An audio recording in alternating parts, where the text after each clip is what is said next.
তোমরা তো আগের পার্টেই দেখেছো আমরা দুপুরে সমুদ্রে নেমেছিলাম, তারপর চলে গেছিলাম রুমে।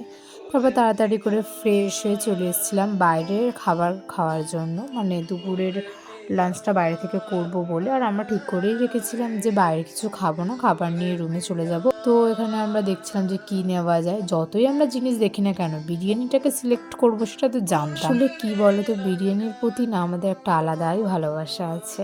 তারপরে আমাদের সবার জন্য বিরিয়ানি নিয়েছিলাম, আর ড্রাইভার যেহেতু মাংস খাবে না তাই ওনার জন্য ভাত আর মাছ নেওয়া হয়েছিল। আর রূপঙ্করও খায় না বিরিয়ানি, তাই ওর জন্য ভাত মাছ নেওয়া হয়েছিল। তো এদিকে আমরা খাওয়া দাওয়া করে তারপরে একটু রেস্ট নিয়ে রেডি হয়ে বেরিয়ে গিয়েছিলাম আবারও কিছু ফটো তোলার জন্য।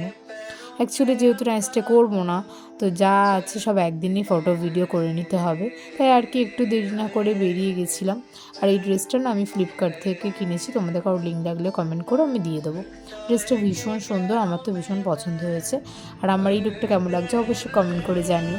প্রথমে তো দূরেই দাঁড়িয়েছিলাম, ভেবেছিলাম জামাটায় জল ঠেকাবো না, কিন্তু এত সুন্দর একটা ভিউ, এই ভিউতে যদি কিছু ফটো না তুলি, জামাটা না জলে ভেজাই, তাহলে কি হয় বলো। তাই আর কি মায়াটা ত্যাগ করে জামার চলে গেছিলাম কিছু ভিডিও করার জন্য। আমি শিউলি কিছু মনের মতো সুন্দর সুন্দর ভিডিও করে নিয়েছি, তারপর কিছু ফটোও তুলে নিয়েছি। আর এখানে কিন্তু সায়নীতে আমাদের অনেক সুন্দর সুন্দর ভিডিও করে দিয়েছিল।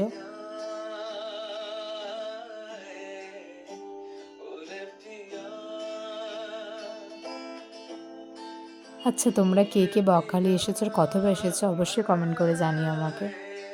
তারপর ওখানে চারপাশ থেকে একটু ঘোরাঘুরিও করেছিলাম মেলাতে, তো তার কোনো ভিডিও ক্লিপ নেওয়া হয়নি। তো এবার চললাম বাড়ির দিকে, বাই।